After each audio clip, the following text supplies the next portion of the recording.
माँ बाप की रजामंदी दुनिया में दौलत और आखिरत में निजात का बाइस होती है।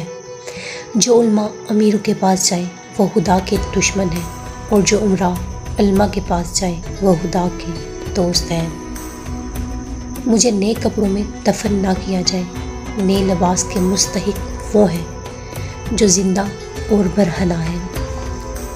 वो अमल जो बग़ैर इल्म के हुआ हो उसे बीमार, और वो इल्म जो बग़ैर अमल के हो उसे बेकार समझो।